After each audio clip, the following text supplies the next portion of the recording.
ayon sa Hezbollah Deputy Chief na Naim Kassem. Ang kanilang panig ay handang-handa na upang samahan ang Hamas laban sa puwersa ng Israel.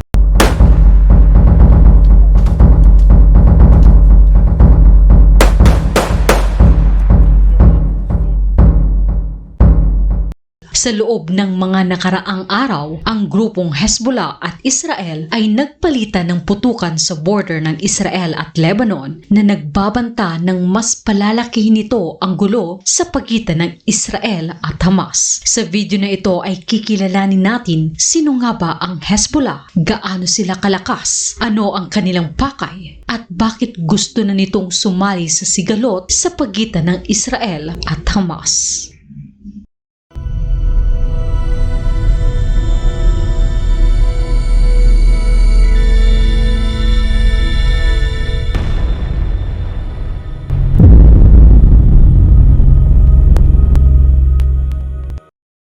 Ang Hezbollah ay suportado ng Iran at sinabi na handa silang tumulong kapag dumating ang oras na kakailanganin sila ng Hamas na parehong sinusuportahan din ng Tehran.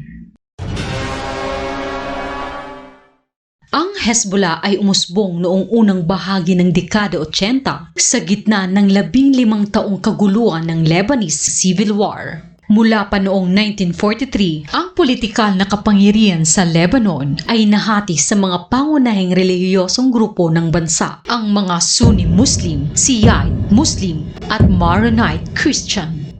Noong 1975, ang tensyon sa pagitan ng mga grupong ito ay sumiklab bilang isang civil war. Noong 1978 at muli noong 1982, inatake ng mga puwersa ng Israel ang timog na bahagi ng Lebanon na may layuning palayasin ang libu-libong guerrillas fighter ng Palestine Liberation Organization o PLO na naglulungsad ng mga pag-atake patungo sa Israel. Noong 1979, isang hindi gaanong maayos na milisya ng mga Iranian Shiite na may simpatya sa teoratikong pamahalaan ng Iran ang lumaban sa mga Israeli na nag-okupa sa bansa. Sa tulong pinansyal at pagsasanay mula sa pamahalaang Iranian at kanilang Islamic Revolutionary Guard Corps, ang Shiite militia ay lumaki at naging isang mataas na epektibong puwersang gerilya na tinawag na Hezbollah, na ang kahulugan ay ang partido ng Diyos. Habang ang ibang grupo ay nadisarmahan pagkatapos ng civil war sa Lebanon, nagpatuloy ang Hezbollah sa pagkakaroon ng mga armas upang labanan ang puwersa ng Israel na nag-uukupa sa timog ng Lebanon.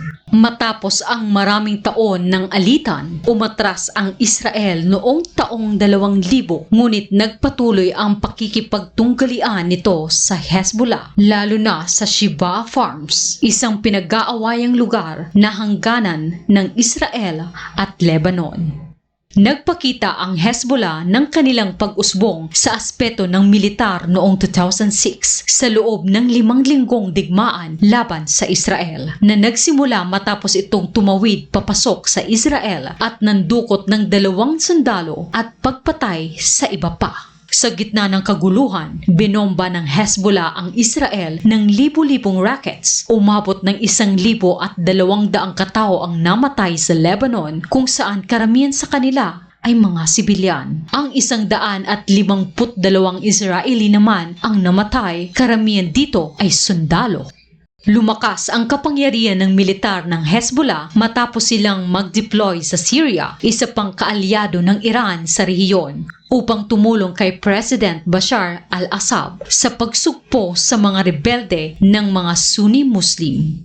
Ipinagmamalaki ng Hezbollah ang kanilang mga armas na kinabibilangan ng mga precision rockets at drones at sinasabi kaya nitong tamaan ang lahat ng bahagi ng Israel. Noong 2021, sinabi ni Hezbollah leader Sayed Nazan Nasrallah na mayroong silang 100,000 mandirigma. Ang Iran ang nagbibigay ng armas at pera sa Hezbollah. Ayon sa United States, $100 milyong kada taon ang nilaan ng Iran dito sa nakaraang mga taon.